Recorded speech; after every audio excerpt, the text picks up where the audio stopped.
Olá, bem-vindos à Igreja do Mundo Magazine, o programa da Fundação AES aqui na sua televisão. Sou o Paulo White e ao longo dos próximos 50 minutos vamos levar até si um resumo do que de mais importante se passou no mundo, no que diz respeito à vida da Igreja Católica, nomeadamente em relação aos cristãos perseguidos, à Igreja que sofre. É bom saber que está aí desse lado. Todas as semanas, sempre a esta hora, sintonize connosco, sintonize com a ajuda à Igreja que sofre.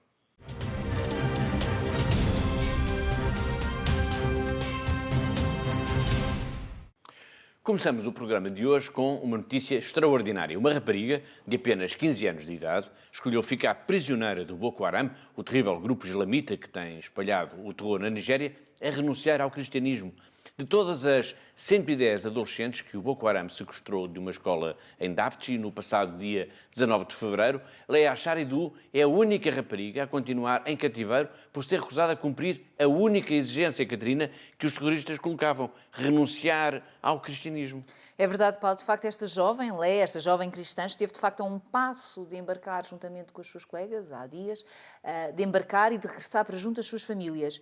Segundo a sua mãe, a Leah sempre disse, até ao último instante, que não se converteria, que não renunciaria ao cristianismo. E por isso acabou, mesmo os colegas terem insistido com ela várias vezes para que ela se convertesse e para que pudesse regressar para as suas famílias, ela optou por ficar e por não renunciar ao cristianismo. Por isso o Paulo diz que é de facto uma história extraordinária e é mesmo. Portanto, segundo as declarações que a mãe proferiu aos jornalistas e segundo as colegas que tiveram com esta jovem, Leah, ela apenas pediu no momento da despedida que rezassem por ela. Extraordinário. Extraordinário. Em consequência da sua fidelidade a Jesus Cristo, neste momento em que gravamos o programa, Leah Sharidu é a única jovem da escola de Dapchi que continua, portanto, nas mãos em cativeiro, nas mãos dos terroristas do Boko Haram. Todas as restantes alunas foram libertadas já no passado dia 21 de março, num gesto, aliás, inesperado por parte dos islamitas. O sequestro e a posterior libertação destas alunas da escola de Dapchi voltou a centrar a atenção da comunidade internacional no Boko Haram. Mas, afinal, que grupo é este, Catarina? Bom, Paulo, o Boko Haram é um grupo radical, não é? Islamita, que está ideologicamente ligado ao autoproclamado Estado Islâmico. Está em atividade na Nigéria, na zona norte da Nigéria, desde 2009 e já provocou, Paulo, mais de 20 mil mortos e quase 2 milhões de deslocados. A comunidade cristã, assim como as instalações do exército e do governo, têm sido alvo de ataques por parte deste grupo e que têm tentado, de facto, edificar, construir um califado nesta zona nordeste da Nigéria e que querem que este califado seja gerido, seja governado pela lei islâmica, a lei da Sharia nesta zona da Nigéria. Este sequestro, ocorrido em fevereiro, fez lembrar também ao mundo o paradeiro ainda desconhecido de dezenas de outras raparigas igualmente sequestradas de uma escola, neste caso em abril de 2014. Ao longo destes últimos anos têm sido muitas dezenas, centenas mesmo, as pessoas sequestradas pelo Boko Haram. Algumas delas já morreram, outras conseguiram fugir, muitas continuam nas mãos destes terroristas. Rebeca Bitrus já viveu essa terrível experiência. Ela chegou mesmo a engravidar de um dos seus captores. Em fevereiro ela esteve em Roma, a convite da Fundação AES, e encontrou-se mesmo com o Papa Francisco, a quem contou a sua história. Os nossos colegas da Rome Reports falaram com ela. O olhar de Rebeca ainda reflete a profunda tristeza daqueles que passaram pelo inferno, mais especificamente pelo do grupo terrorista Boko Haram. Quando os jihadistas invadiram a sua aldeia no estado nigeriano de Borno em 2014, ela tentou fugir com os 2 filhos. No entanto, os terroristas interceptaram-na e quando o filho mais novo, Jonathan, começou a chorar, atiraram-no ao rio. Rebeca viu-o morrer afogado. Também acreditava que o marido tinha morrido. Assim, começaram 2 anos de rapto, atormentado por agressões, violações e abusos. O Boko Haram também queria que ela se convertesse ao islamismo, mas ela nunca deixou de acreditar em Cristo. Eu não posso culpar a Deus pelo que me aconteceu, porque para mim, Deus não teve nada a ver com isto.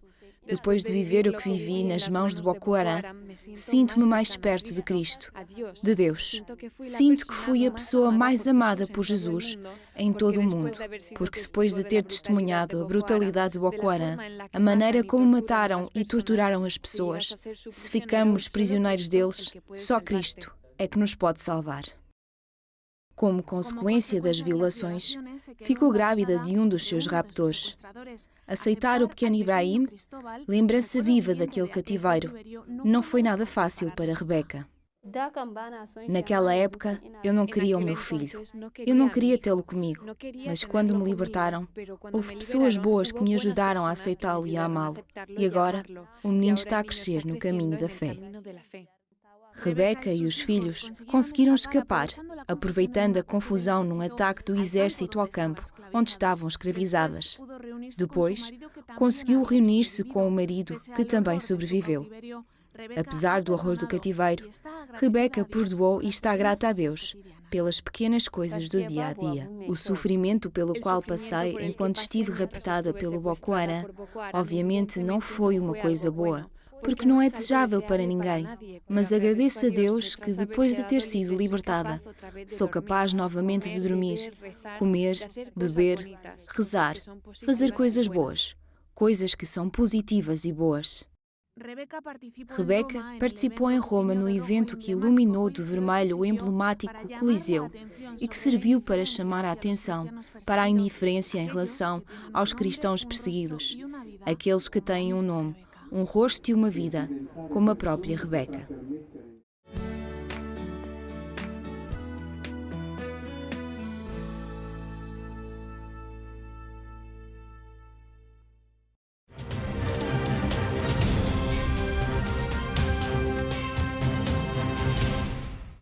Da Nigéria vamos agora até à República Democrática do Congo, pois a ONU classificou o uso desproporcionado de força que causou quase 50 mortos em manifestações recentes neste país, apoiadas pela Igreja.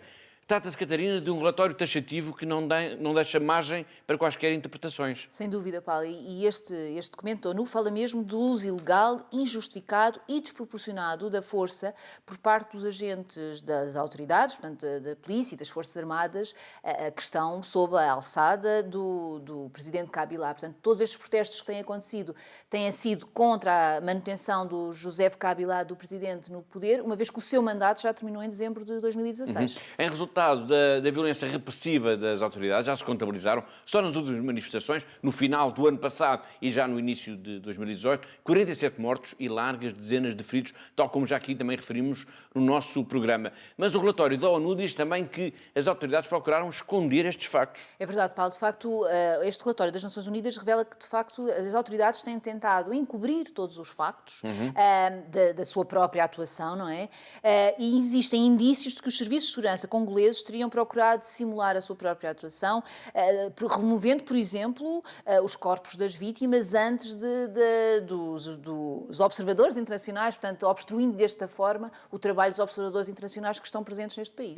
A Igreja Católica tem assumido um papel preponderante na oposição ao governo de Joseph Kabila, não só promovendo, como participando mesmo nas várias manifestações que têm reunido milhares de pessoas nas principais cidades deste país. Além da crise política, a República Democrática do Congo atravessa também uma profunda crise humanitária, com um número crescente de deslocados e de refugiados que procuram abrigo em países da região, nomeadamente em Angola. Uma das regiões onde a violência mais se tem feito sentir é no Kivu Norte. Eugênio Muhindo Kabung é um seminarista dos missionários combonianos em Kisangani. Ele enviou-nos há cerca de 2 semanas um relato impressionante do que se passa nesta região, do que se passa no seu país. Vamos recuperar agora esse som. É horrível. É mesmo um genocídio o que se está a passar na província do norte de Kivu, no Congo, e em particular nas cidades de Beni e Lubero, de onde sou natural. Massacre de populações, violações de mulheres e crianças, raptos de crianças para fazer delas crianças soldados. Desde 2009 até hoje, este fenómeno aumenta de dia para dia.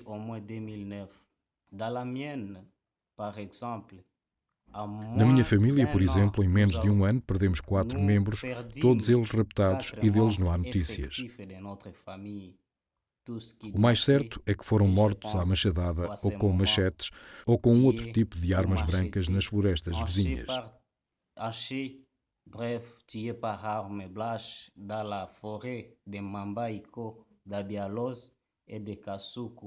O que é que realmente está a acontecer no Congo, particularmente em Kinshasa, Lubero e especialmente Beni? Não podemos ficar indiferentes quando as pessoas são mortas, violadas, sequestradas. Quem é o pai que se alegra com a morte dos seus próprios filhos e seu infortúnio, a não ser que seja um sádico, tornando-se como aqueles animais que comem os seus próprios pequeninos? Sadique devient comme cet animal qui mange ses propres petits.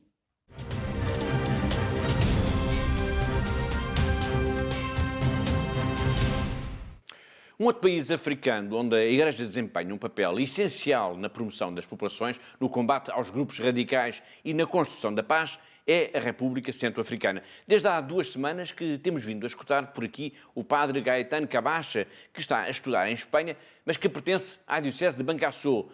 A República Centro-Africana está mergulhada na violência por causa de grupos radicais que se combatem mutuamente. Essencialmente são os Seleka e os Anti-Balaka. Hoje, o padre Cabacha vai explicar-nos como surgiram os Anti-Balaka e como, erradamente, às vezes, são confundidos até com os cristãos. Enquanto isso, em muitas cidades, os jovens insurgiram-se ao ver as suas cidades atacadas por membros do Seleka e iniciaram um movimento chamado Anti-Balaka. Eram jovens que afirmavam defender o cristianismo, mas os seus métodos e os seus modos de proceder são pagãos. Acreditam em magia, pensam que as balas são mágicas e que não conseguem atingi-los.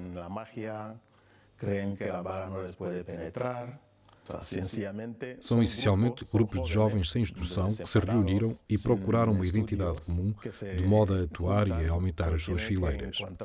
E como estão contra os muçulmanos, dizem: vamos dizer que nós defendemos aqueles que não são muçulmanos, vamos defender os cristãos. E como tinham frente a los muçulmanes, disseram: vamos a defender a los que não são muçulmanes, é decir, a los cristianos. E por esse motivo, tomaram o nome de Anti-Balaka, dizendo: somos cristãos, mas entre eles não há sacerdotes ou pastores ou religiosas que afirmem apoiá-los. Pelo contrário, a Igreja sempre fala de caridade, de amar até os próprios inimigos. Portanto, há um conflito entre estes jovens e a Igreja. Por isso, há certo conflito entre esses jovens e a instituição da Igreja. Eles não são enviados em nome de um bispo ou um sacerdote ou religiosa, nem de um catequista. Não são enviados por ninguém.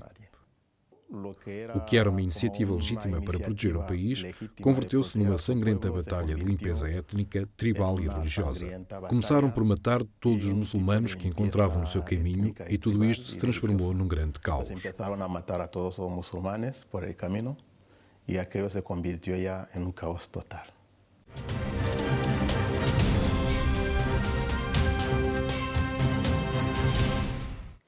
De África, do outro lado do oceano, noutro continente, vamos agora até à Venezuela.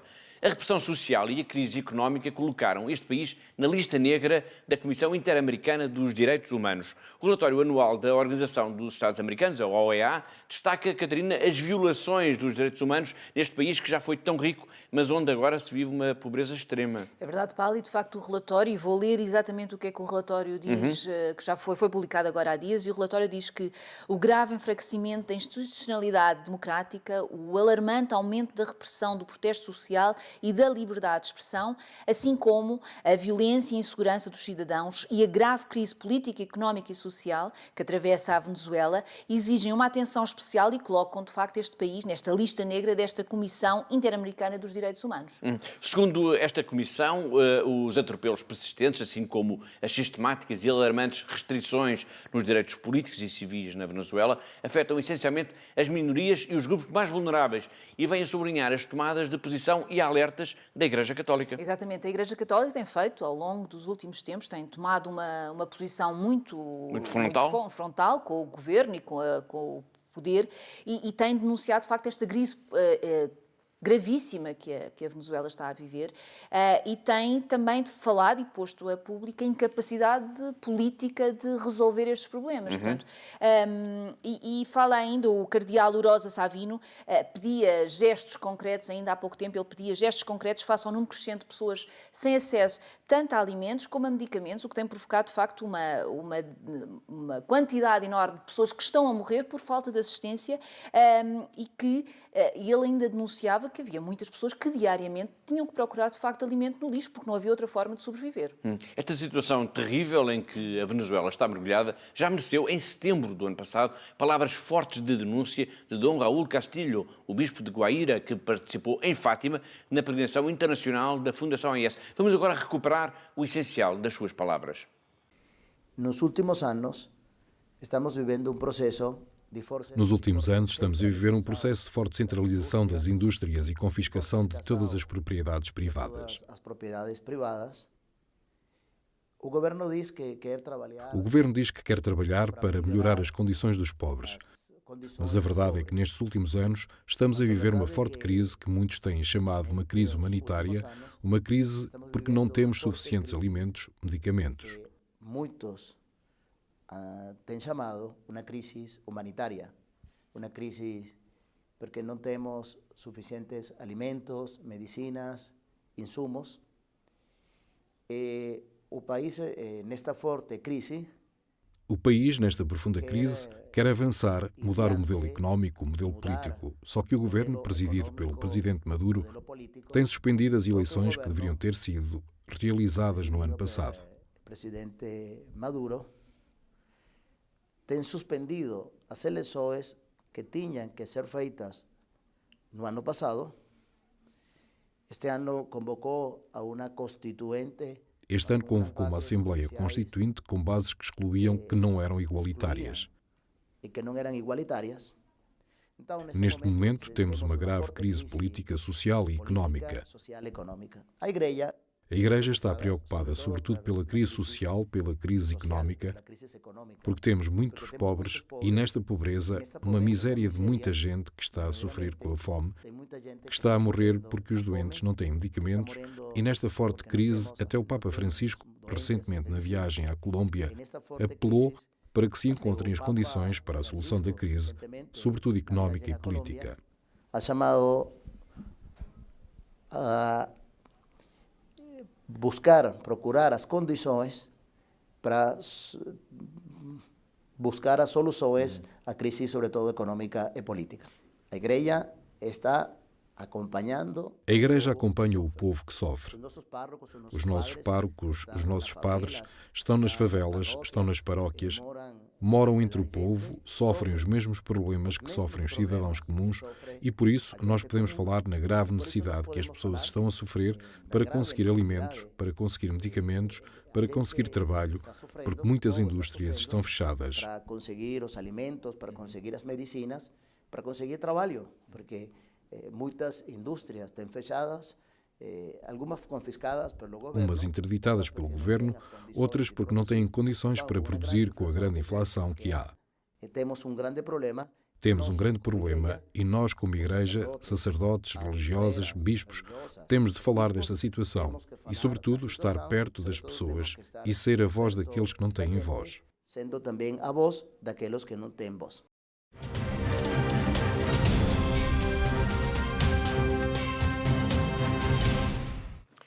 Se a Venezuela é um país marcado pela destruição, onde falta tudo, a começar pela comida, o México, outro país do continente americano, é classificado como um dos mais violentos do mundo. E é também um dos países mais perigosos do mundo para os padres, para as irmãs, para a Igreja em geral. Vamos agora ao encontro do testemunho de Dom Ramon Castro.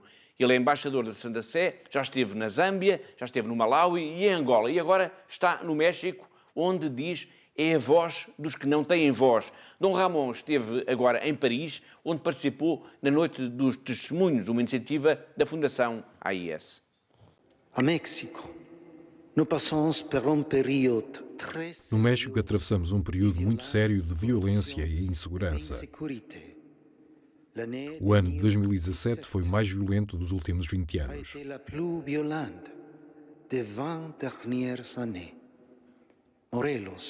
Morelos é um dos estados onde há mais violência, estado que coincide geograficamente com a jurisdição da Diocese de Cuernavaca, onde estou. Depois de ter sido bispo auxiliar de Yucatán e depois bispo de Campeche, há 5 anos que estou ao serviço da minha querida Diocese de Cuernavaca.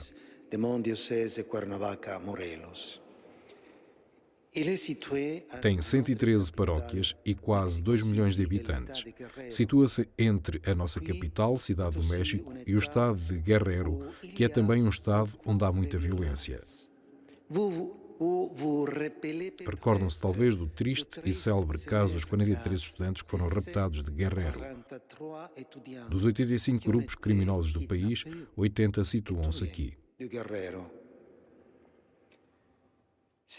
Durante estes últimos 12 anos, de acordo com as estatísticas oficiais, Morelos está classificado entre os 10 primeiros na categoria dos crimes muito graves.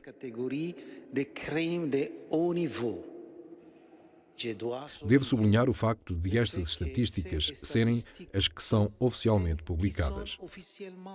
Contudo, nós temos aquilo que se chama o número negro, isto é, todos os crimes que não são públicos.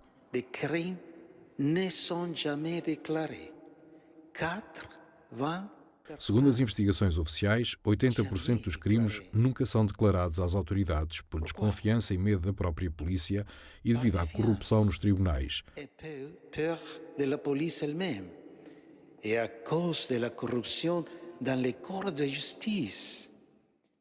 Os juízes e a polícia estão entre os mais corruptos. Na verdade, só 3% das queixas vão a julgamento. Este número negro e a corrupção descontrolada revelam uma impunidade que provoca muita injustiça. Somos o país com o maior número de jornalistas e padres assassinados. Um total de 55 padres e religiosas foram mortos desde 1990.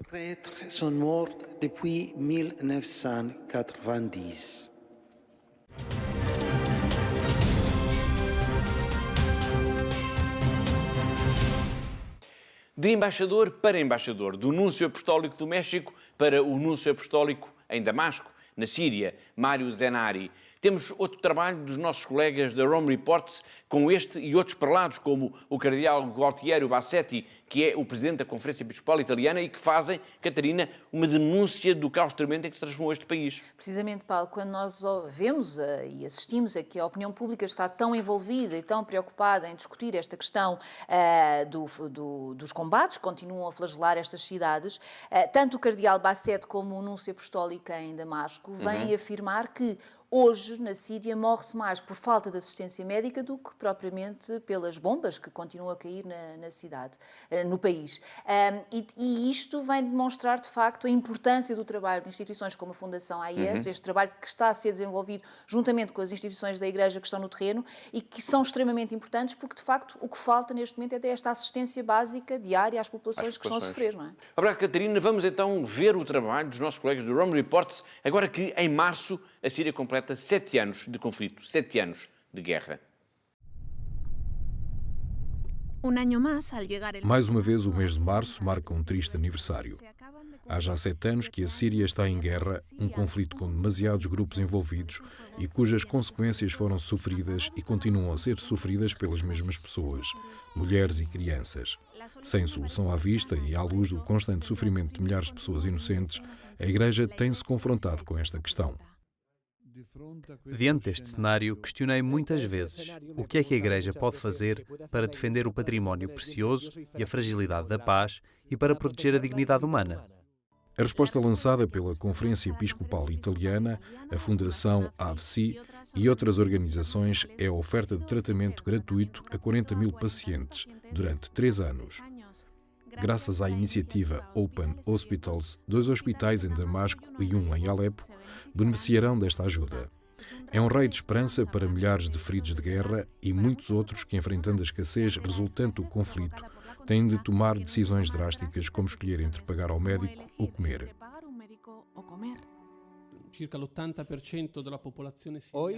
Hoje, quase 80% da população síria vive em condições de pobreza. Existem cerca de 11 milhões de pessoas sem acesso aos serviços de saúde, 40% das quais são crianças. Quase metade dos hospitais públicos foram destruídos. Portanto, há uma grande necessidade de assistência médica gratuita e acessível para todos. Há cerca de 400 a 500 mil mortos, mas está provado que há muito mais pessoas que morrem devido à falta de tratamento médico do que devido aos bombardeamentos. A guerra na Síria faz parte do grupo de conflitos esquecidos pela humanidade, embora a sua população continue a atravessar o inferno. É assim que o cardeal Zenari, núncio em Damasco nos últimos 9 anos, descreve frequentemente a situação neste país atormentado. Para mim, a Síria é como o pobre que viaja de Jerusalém para Jericó e que foi atacado por ladrões. Não me compete dizer quem são os ladrões. A comunidade internacional pode acusar quem quiser. São ladrões que assaltaram a Síria, massacraram-na, agrediram-na e deixaram-na na berma da estrada. Esta é a imagem da Síria após 7 anos de guerra. Existem bons samaritanos, como organizações humanitárias ou igrejas, mas muitas vezes os bons samaritanos são o alvo ou vítimas de balas perdidas, ou são mesmo o foco. Segundo dados recentes da Organização Mundial de Saúde, mais de metade dos 111 hospitais públicos da Síria já não funciona, nem metade dos 1.806 centros de saúde. O país também perdeu a maioria dos seus profissionais de saúde. Ainda há muito a fazer antes de se conseguir alcançar a paz, há muito aguardada. Entretanto, o desafio é ajudar a que sobrevivam neste inferno.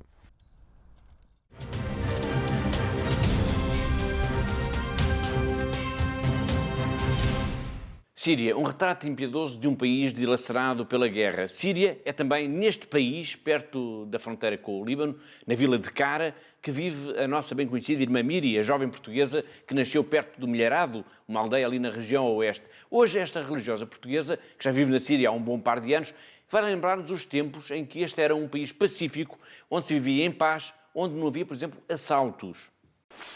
Com estas senhoras depois que vêm, então começamos a perguntar então como eu procuro, porque há muita gente que quer trabalhar, mas nem todas estão assim em muita grande necessidade. Eu procuro saber quem é que está realmente em necessidade, então eu peço a toda a gente, por favor, digam-me quem são aqueles que estão em necessidade, porque toda a gente vem contar a pior história possível para ter a oportunidade de continuar a trabalhar connosco. Mas tento procurar quem é que está em necessidade. Então às vezes ouvem essas histórias daqueles que foram combater, que se meteram com os rebeldes e depois foram para a montanha e depois foram para Deir e depois já não sabem, uns morreram, outros foram mártires, outros estão feridos, outros não se sabe deles. É triste, realmente é triste. Depois as viúvas que ficaram, quantas vezes houve tal jovem que foi mártir aqui e ali. Nesta semana em Cara houve vários, de vez em quando ouvia-se, porque aqui, como a maioria são muçulmanos, os mártires são anunciados pelo muezzin, então toda a vila sabe, houve um mártir. E depois também as mulheres, quem os maridos estão no exército, quase nunca vêm. E por causa disso também não veio o dinheiro, pois ele não vem para lhes dar algum dinheiro para a família, são elas quem têm que sustentar os filhos, etc., e ir para a frente. Outra coisa que eu também soube foi que os roubos começam a ser normais, e coisa que antes nunca acontecia. A Síria era um dos países mais seguros do mundo, ninguém tinha medo que houvesse roubos. Porque isso não havia, a polícia era forte, havia serviços secretos também que sabiam muita coisa, então ninguém temia a segurança, havia uma grande segurança. Agora não. No outro dia chega uma senhora que diz: olha, roubaram a moto ao meu filho, ele tinha 20 anos, uma moto agora na Síria é um valor, ele tinha 20 anos, ele chorou e eu chorei com ele. Um rapaz que chora não é sempre como foi difícil. Foi a moto e o telemóvel, uma das coisas mais preciosas para um rapaz de 20 anos. Então eu perguntei: mas isto é novo? E há muito agora? Muito. Então e antes isso acontecia? Não, nunca. Isso não acontecia antes.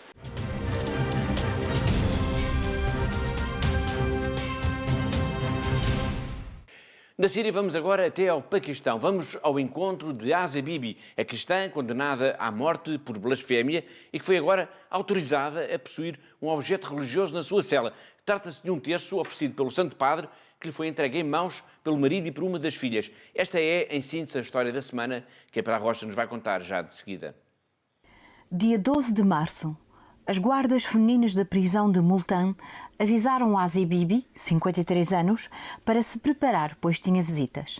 É muito raro esta cristã, mãe de 5 filhos, receber visitas na cadeia, desde que em junho de 2009 foi presa depois de ter sido acusada por um grupo de mulheres de ter conspurcado um poço de onde tinha bebido apenas um copo d'água. Foi acusada de blasfémia e condenada à morte por enforcamento. Asia Bibi reencontrou-se no dia 12 de março com o seu marido Ashik e uma filha, Eisham, acabados de regressar de Roma, onde participaram numa iniciativa organizada pela Fundação AIS para lembrar ao mundo os cristãos perseguidos, os mártires do nosso tempo. Ela sabia da iniciativa da Fundação AIS e aguardava com expectativa o dia em que lhe contassem como tudo correu. Quando Eisham lhe estendeu o terço oferecido pelo Papa Francisco e lhe contou o comovente encontro com o Santo Padre, as suas palavras e a certeza das suas orações, foi difícil reprimir toda a emoção. Um milagre, disse Asia Bibi. É pela primeira vez em 9 anos que posso ter comigo na cela um objeto religioso. 9 anos de cadeia. A vida desta cristã deu um trambolhão, como confessou à jornalista Ana Isabel Tolé, autora do livro Blasfémia, condenada à morte por um copo d'água. No dia 14 de junho de 2009. Foi nesse dia, quando decidiu beber um copo d'água, que a sua sorte ficou traçada. De nada lhe valeram todas as juras de inocência. 5 dias mais tarde, foi atirada para a prisão. Toda a sua vida, desde então, tem sido atrás das grades. O terço, oferecido pelo Santo Padre, foi mais do que um simples terço, mesmo sendo oferecido por um Papa. Foi um gesto imenso de solidariedade, a garantia de que nunca estará sozinha durante o tempo em que estiver ainda em cativeiro. Receba este dom com emoção e gratidão, disse Asia Bibi. Para mim, este terço será um grande consolo, assim como me conforta saber que o Santo Padre reza por mim e pensa em mim nestas difíceis condições que me encontro. O marido e a filha explicaram com todos os pormenores como foi a Jornada de Oração Internacional, organizada pela Fundação AIS. Asia Bibi agradeceu o empenho de tantas pessoas pela sua libertação e pela causa da liberdade religiosa no mundo. Uma causa que não pode esmorecer. A atenção internacional sobre o meu caso é fundamental, disse Asia Bibi. De facto, é por isso que ainda estou viva. Agradeço à Fundação AIS por tudo o que fazem, não somente para mim, mas por todas as outras vítimas desta lei anti-blasfémia que atinge as minorias religiosas. Quando, no passado dia 12 de março, se despediu do marido e da filha, provavelmente estaria em lágrimas. No entanto, tinha consigo um verdadeiro tesouro, o terço que o Santo Padre lhe ofereceu e que, a partir de agora, lhe vai recordar todos os dias que não está só, que há milhares de pessoas em todo o mundo que, como ele, rezam e lutam também pela sua libertação.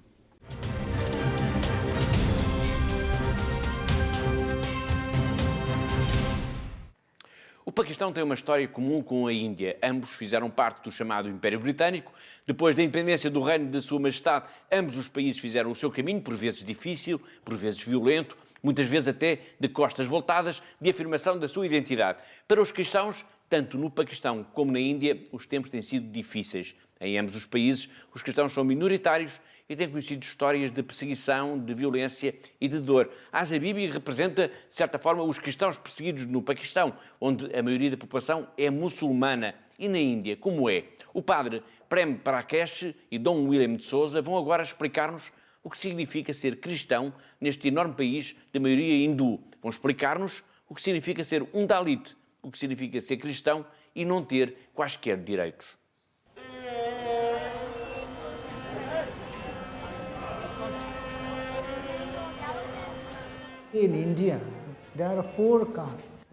Na Índia existem 4 castas.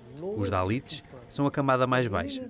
O significado de Dalit é povo oprimido, reprimido e desprezado, não considerados seres humanos. Todos fazem aqueles trabalhos físicos que mais ninguém quer fazer. Quando morre um animal de uma família, são eles que o transportam e colocam noutro local. Ou então limpam casas de banho. É esse o seu tipo de trabalho. E mais ainda, tornam-se escravos por dívidas aos membros das castas superiores nas aldeias.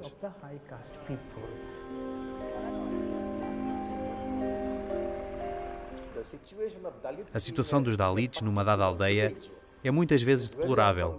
Vivem em condições muito pobres quando comparadas com as das castas superiores ou a das classes mais baixas que progrediram social e economicamente.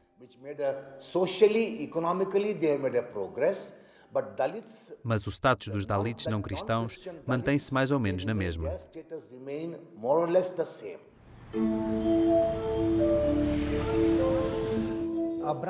Um Brahman jamais entrará na casa de um Dalit. Ele não beberá um copo de água ou o que quer que seja dele. Se um Dalit for à casa de uma família Brahman, se beber um copo de água, o copo terá de ser lavado pelo Dalit e não pela família Brahman. Tem de o lavar e deixá-lo à parte. É um prato separado, um copo separado. É tudo para o Dalit. Quando um Dalit vai à casa de uma família Brahman, não come com eles. Deixam-no sentar-se fora de casa e eles dão-lhe comida, tal como dão aos cães. É assim que o tratam. No hinduísmo, um Dalit é sempre um Dalit, o que significa que ele nasceu Dalit e morre Dalit.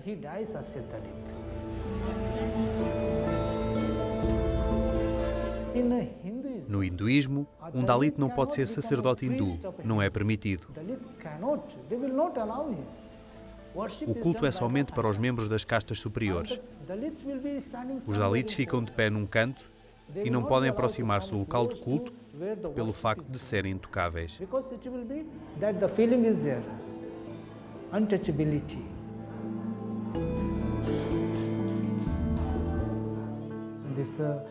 Este sistema de castas, embora abolido na Constituição, é um sistema na sociedade que considera estas pessoas Dalits.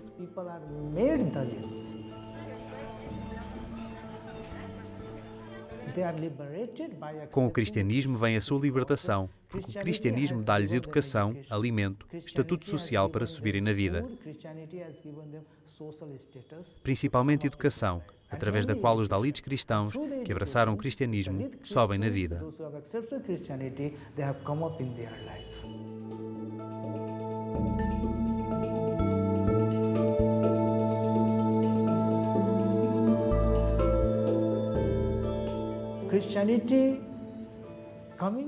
A chegada do cristianismo à Índia foi uma bênção de Deus que libertou os Dalits e eles reconheceram a sua dignidade humana.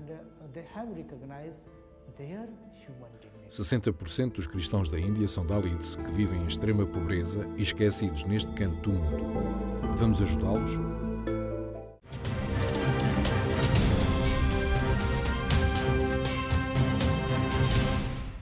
Dalit significa povo oprimido, reprimido e desprezado. Os Dalits não são considerados como seres humanos. Esta definição de Dalit que acabamos de escutar neste pequeno trabalho traduz de forma impiedosa e dramática a realidade de milhões de pessoas, de homens, mulheres e crianças na Índia. É por eles, Catarina, que a Fundação AES lançou agora uma campanha, uma grande campanha de solidariedade. Uma campanha de solidariedade para com a Igreja perseguida na Índia. É verdade, Paulo, de facto, como temos estado aqui a ver nos programas, nos últimos programas, e hoje já com este testemunho, de facto há milhões de pessoas na Índia que são tão pobres que é como se não existissem, como se fossem invisíveis aos olhos da sociedade. E, de facto, estas pessoas são os tais intocáveis, os Dalits, que já falámos aqui, e de facto é uma realidade terrível, cruel mesmo, podemos dizer. Como também já escutámos e vimos aqui no nosso programa, estes milhões de pessoas são de facto um desafio para a própria Igreja, porque cada Dalit, quando descobre Jesus, descobre também a sua própria dignidade humana. E isso é um desafio para a Igreja, um desafio de como é que a Igreja poderá ajudar todos estes homens e mulheres a saírem deste ciclo, desta vida miserável que têm vivido ao longo dos anos. E depois também é preciso terem atenção a um outro facto, Paulo, e é bom que os nossos telespectadores não se esqueçam disso. Também os cristãos na Índia estão a viver um aumento desta perseguição devido a este aumento do radicalismo hindu que estamos a assistir nos dias de hoje na Índia. Muito bem, a história que o padre Prakash nos contou há pouco ajuda-nos a compreender um pouco melhor como é importante também o trabalho desenvolvido pela Igreja na Índia, graças à generosidade dos benfeitores da Fundação AIS. Como temos dito aqui ao longo das últimas semanas, agora que conhecemos melhor como é tão difícil, por vezes dramática mesmo, a vida dos cristãos na Índia, torna-se ainda mais imperativo ajudar as comunidades a ajudar esta Igreja que sofre. Sem dúvida, Paulo. Portanto, a partir do momento em que temos conhecimento, em que sabemos o que é que se está a passar, não podemos ficar indiferentes e não podemos ignorar este sofrimento destes milhões de pessoas. E por isso é imperativo, é urgente ajudar mesmo esta comunidade cristã que vive e que passa tantas dificuldades. E por isso nós temos assistido aqui nos últimos programas vários momentos em que falamos sobre esta questão da Igreja na Índia, e por isso vou mais uma vez dirigir-nos aos nossos telespectadores para entrem em contacto connosco, peçam-nos mais informações sobre a questão, o que se passa efetivamente na Igreja da Índia, peçam-nos informações e, acima de tudo, ajudem-nos. E é muito fácil ajudar, Paulo. Basta entrar em contacto connosco, para os nossos telefones que estão neste momento em rodapé. Portanto, entrem em contacto connosco, peçam mais informações e, acima de tudo, ajudem. Porque, como nós vimos aqui nos últimos programas, ajudar é muito fácil e, às vezes, é um pequeno esforço da nossa parte. Faz toda a diferença. Faz toda a diferença. Nós falámos aqui já várias vezes de que muitas famílias vivem com menos de 60 cêntimos por dia. Portanto, 60 cêntimos por dia, Paulo, é um café, não é? E, portanto, um café é quanto pode fazer a diferença. O valor deste café pode fazer, de facto, a diferença e cada um de nós pode dispor desta quantia para ajudar, de facto, estes cristãos perseguidos. E, por isso, peço-vos, entrem em contacto connosco, peçam mais informações e, acima de tudo, ajudem, caso seja possível da vossa parte, ajudar esta comunidade cristã. Por isso, em nome de todos estes cristãos, muito obrigada.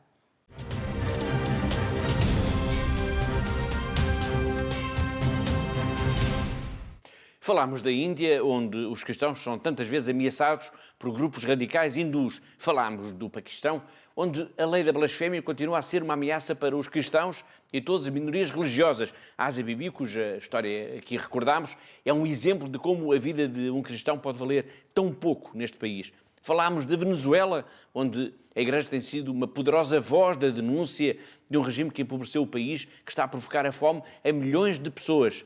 Falámos da República Centro-Africana e da República Democrática do Congo, onde a violência está também à solta nas ruas. Falámos da Síria e lembramos que este é um país em guerra, com grupos jihadistas ainda a lançarem o terror sobre as populações, sobre as comunidades cristãs. Pois bem, poucas pessoas poderão falar com mais propriedade sobre a violência terrorista do que Henrique Zimmermann. O jornalista da SIC escreveu, em parceria com um especialista em questões de segurança, um livro em que documenta precisamente a ameaça jihadista. Nós temos vindo a escutá-lo por aqui ao longo dos últimos programas. Hoje o Henrique vai reafirmar uma das principais conclusões do seu trabalho de repórter. Existe uma ameaça global e não vale a pena esconder essa realidade. O terrorismo está entre nós, está presente aqui na Europa. Já está a acontecer. Não é que o tema é um fenómeno que nós vemos já há 2 anos, 3 anos, desde que surgiu o Daesh. Mas eu falei num aumento. O aumento pode existir, sobretudo pode haver mais gravidade nos ataques. Eu acho que eles agora andam à procura de objetivos mais delicados, mais sensíveis e mais perigosos. É difícil, não gostaria de semear o pânico. Eu acho que quem tem que trabalhar nisso é os serviços de segurança. Eles têm que trabalhar muito bem, com muita seriedade, porque estes são grupos perigosos. Eu estive com eles, eu encontrei gente deles no Iraque, no mês de junho, em Mossul. Eu falei com presos do Estado Islâmico e acho que é preciso tomá-los muito a sério, porque são ameaças realmente concretas, sérias, e que eu acho que vai demorar anos a campanha contra eles.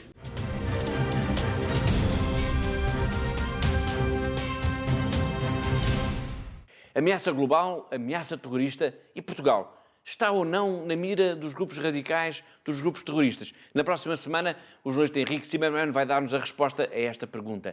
Estamos já na reta final do nosso programa, mas temos ainda de ler os tweets que o Papa Francisco publicou na internet e de fazer uma ligação até à redação da revista O Meu Papa para sabermos as novidades deste projeto editorial.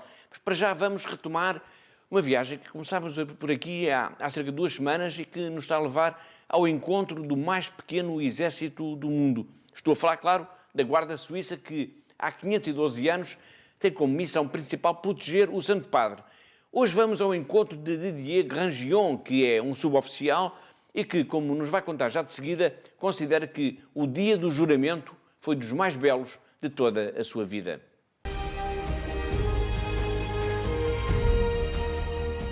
A Guarda Suíça existe desde 1506. É o mais antigo e o menor exército do mundo.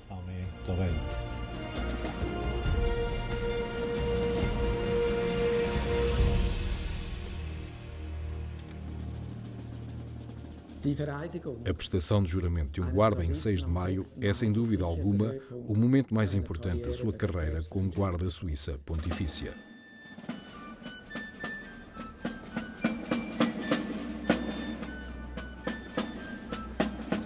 Quando cheguei ao Vaticano, mais especificamente na Guarda Suíça, entendi logo ter ingressado num mundo único. E o dia do meu juramento foi um dos mais belos da minha vida. E é a partir daquele momento que me senti completamente integrado neste prestigioso corpo da Guarda Suíça Pontifícia.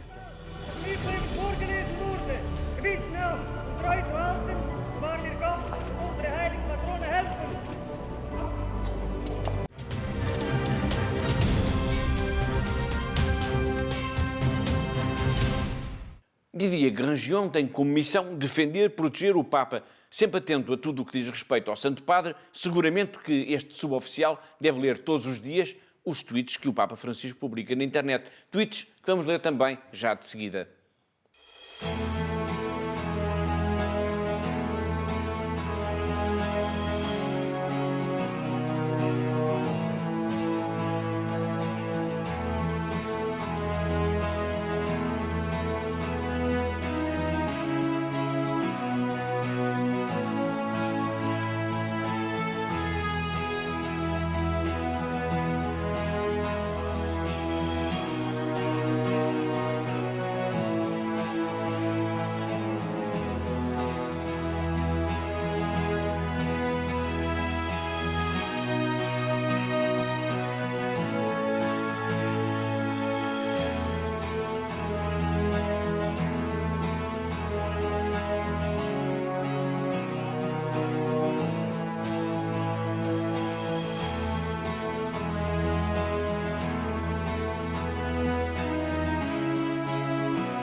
Foram os tweets do Papa Francisco, pretexto ideal para fazermos uma ligação até à redação da revista O Meu Papa. Que novidades tem para nós, Clara Raimundo? Olá! E antes de mais, boa Páscoa! Espero que tenham vivido uma Semana Santa unidos a Jesus Cristo e já agora ao Papa Francisco. Mas, se não acompanharam todos os passos do Santo Padre nesta grande semana, não se preocupem, pois na nossa edição de abril contar-vos-emos tudo, desde a celebração de Ramos até ao grande domingo da Ressurreição. Nesta próxima edição, vamos também falar sobre o novo livro do Papa Francisco, que se chama Deus é Jovem e que já se encontra à venda nas livrarias portuguesas. Fomos perceber como é que foi escrito e quais são as principais mensagens desta obra que é dedicada à juventude. E por falar em juventude, na próxima edição vamos também falar sobre o encontro pré-sinodal que juntou o Papa Francisco a 300 jovens vindos de todo o mundo, desde o Japão à Austrália, do Malawi ao Paraguai, passando, é claro, também por Portugal. Estão curiosos? Terão de esperar então pelo próximo dia 15 de abril, que é quando estará nas bancas a nova edição da revista O Meu Papa. Até para a semana!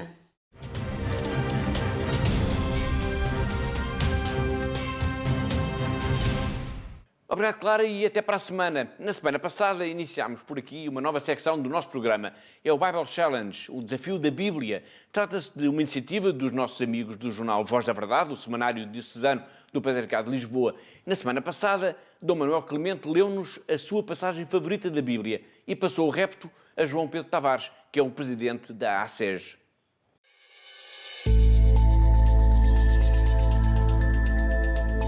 Portanto, uma das passagens da minha vida e que me marca muito é o episódio em que Jesus, depois da ressurreição, aparece aos discípulos uma primeira vez, Tomé não está presente, e depois aparece uma outra vez, uma semana depois, em que Tomé está presente, e é do Evangelho de São João 20, 24 em diante. Esta passagem marca-me de muitas maneiras, porque este espanto, esta incredulidade, mas este fascínio de Tomé, meu Senhor e meu Deus, este reconhecimento, faço diariamente na Eucaristia e em particular no momento da consagração.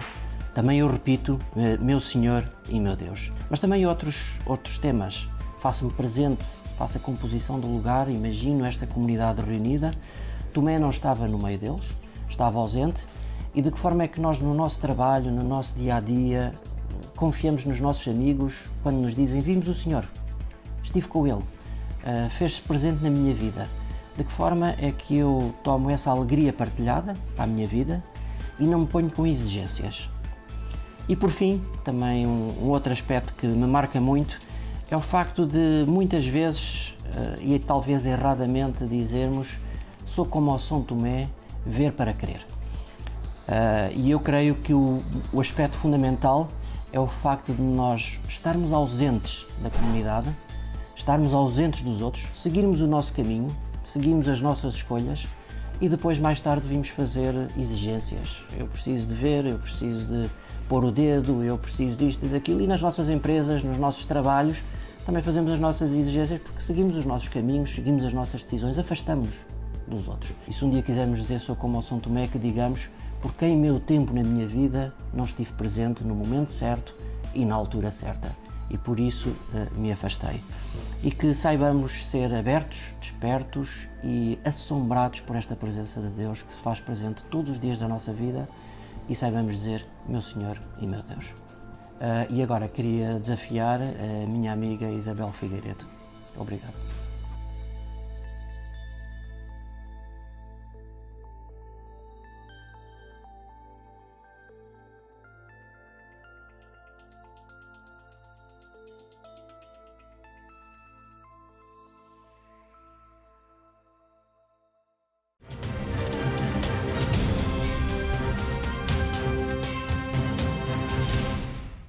Foi João Pedro Tavares, o presidente da ACEG, a ler a sua passagem favorita da Bíblia. Para a semana cá teremos então a Isabel Figueiredo, da Rádio Renascença. Estamos mesmo no final do nosso programa, mas antes de vermos o Papa Francisco no vídeo do mês, vamos ainda, Catarina, lembrar aos nossos telespectadores, uma vez mais, que todos temos uma possibilidade fantástica de ajudar esta igreja perseguida de que aqui falámos e que não custa dinheiro. Não custa nada, é só fazer uma cruz. É verdade, Paulo, apenas uma cruz e já estaremos a ajudar. E esta cruz é na nossa declaração de IRS. Todos nós entregamos a nossa declaração IRS e podemos fazer a consignação de 0,5 do nosso IRS para uma instituição. E é aqui que entra este pedido. Portanto, se quem nos está a ver lá em casa se ficou tocado, se quer ajudar alguma destas comunidades que nós falámos aqui hoje falámos da Índia, falámos do Paquistão, falámos da Venezuela, da Síria e de tantos outros países. Portanto, se quiser ajudar, basta colocar uma cruz na sua declaração de IRS e já estará a ajudar. Portanto, basta colocar os dados da Fundação AIS e dessa forma está a ajudar estes cristãos que enfrentam todos os dias esta cruz da perseguição. E que nos dão um exemplo. Nós começámos o programa com um exemplo extraordinário de uma rapariga de apenas 15 anos. É verdade, Paulo. É um exemplo extraordinário que nos deixa também a pensar e que nos deixa nesta posição de que é tão fácil podermos ajudar estas comunidades a poderem manter viva a sua fé, apesar de todas as dificuldades e todas estas perseguições que nós temos relatado aqui nos nossos programas. E, portanto, fica aqui mais uma vez o desafio para quem nos está a ver lá em casa. Se tiver alguma dificuldade, entre em contato connosco para os nossos telefones que estão em rodapé ou para o nosso site, que nós ajudamos a esclarecer alguma dúvida que possa ter, mas Deixa aqui este repto, portanto, basta uma cruz e já está a ajudar estes cristãos perseguidos no mundo. Muito obrigada. Obrigado, Catarina. Depois deste alerta para fazer uma cruz na sua declaração do IRS em favor da Fundação AES, vamos então ver o vídeo do mês do Santo Padre. El tiempo en que vivimos nos exige desarrollar una profunda capacidad para discernir. Discernir de entre todas las voces cuál es la voz del Señor, cuál es la voz de Él que nos conduce a la resurrección, a la vida, y la voz que nos libra de caer en la cultura de la muerte. Necesitamos leer desde dentro lo que el Señor nos pide para vivir en el amor y ser continuadores de esta sumisión de amor. Recemos juntos para que toda la Iglesia reconozca la urgencia de la formación en el discernimiento espiritual, en el plano personal y comunitario.